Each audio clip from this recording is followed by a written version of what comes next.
Assalamualaikum warahmatullahi wabarakatuh. Alhamdulillah, puji syukur kita panjatkan kehadirat Allah Subhanahu wa Ta'ala, karena atas rahmat dan karunia-Nya kita dapat berkumpul pada hari ini. Tak lupa kami mengucapkan terima kasih kepada Bapak dosen yang telah memberikan kesempatan kepada kami untuk menyampaikan materi presentasi ini.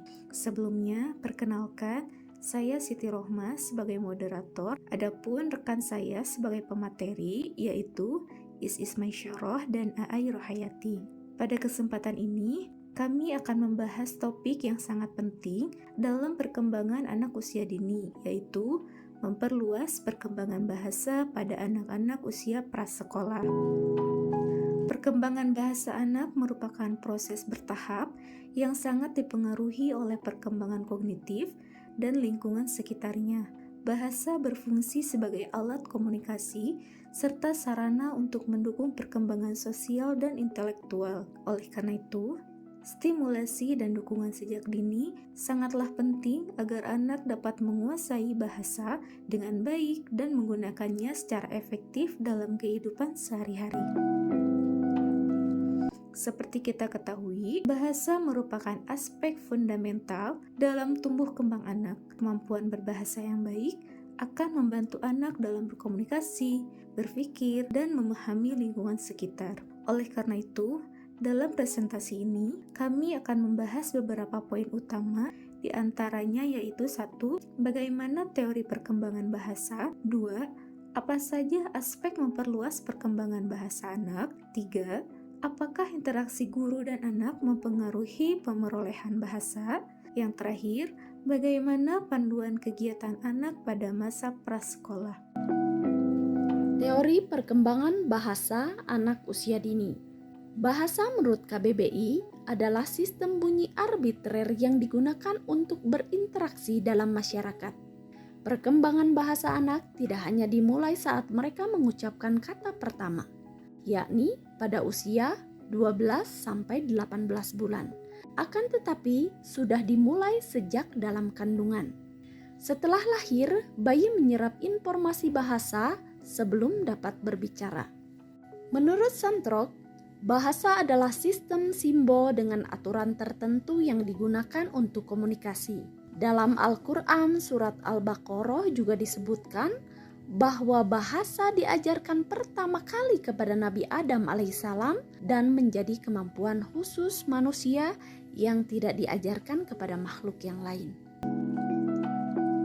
Adapun ciri-ciri perkembangan bahasa anak pada masa prasekolah, yakni usia 4-6 tahun, diantaranya berbicara lebih lancar dengan kalimat sederhana, memahami dan mengikuti 3 perintah lisan, menggunakan serta menjawab kata tanya, menyusun kalimat lebih terstruktur, mengenal tulisan sederhana.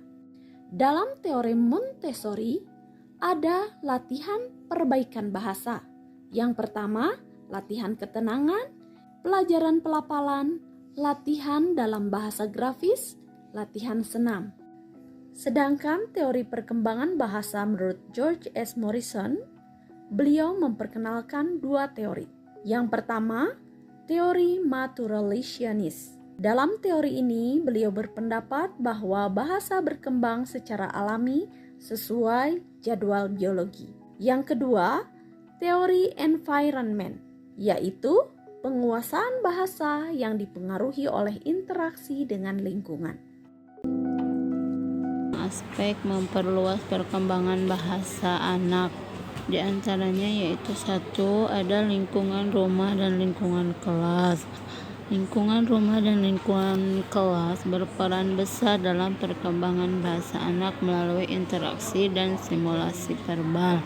Yang kedua, ada pengetahuan fonetik, yaitu perkembangan melalui permainan bunyi dan kesadaran terhadap suara dalam kata-kata. Yang ketiga, ada pengetahuan semantik, yaitu meningkatkan dengan bertambahnya wawasan dan pengalaman baru. Yang keempat, ada pengetahuan sintaksis, yaitu perkembangan dari penggunaan kalimat sederhana menjadi lebih kompleks. Yang kelima ada pengetahuan morfemik, yaitu meliputi pemahaman tentang bentuk kata seperti jamak dan kata kerja beraturan. Yang terakhir yaitu pengetahuan pragmatik. Pengetahuan pragmatik ini yaitu memungkinkan anak menggunakan bahasa sesuai konteks sosial dan komunikasi.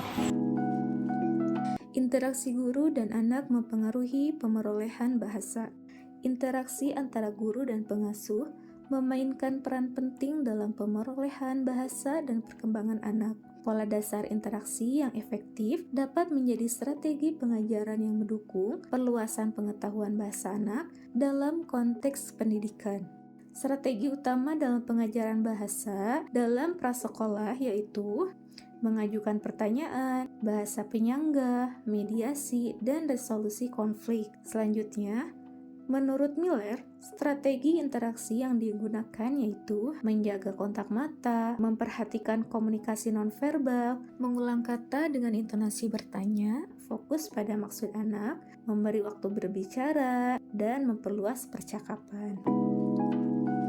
Panduan kegiatan anak pada masa prasekolah, di antaranya kegiatan kulikuler untuk memperluas bahasa, yaitu kegiatan eksplorasi, kegiatan yang dipandu guru, dan kegiatan rutin. Ada juga yaitu mendorong perkembangan bahasa melalui kegiatan eksploratif.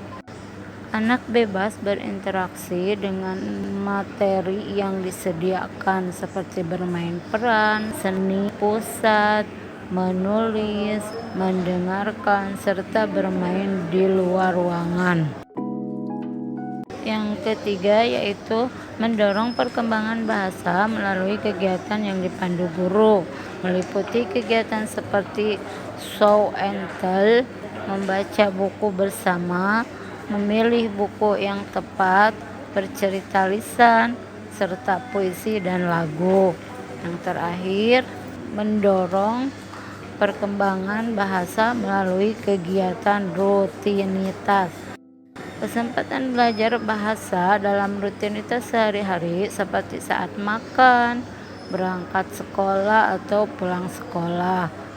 Fokus pada percakapan serta aspek bahasa, yaitu fonetik, semantik, morfemik, dan sintaksis. Selanjutnya, panduan kegiatan anak pada masa prasekolah yang kelima adalah panduan guru untuk pembelajar bahasa Inggris. Adapun yang harus pertama kali guru lakukan adalah yang pertama, mendukung bahasa pertama anak.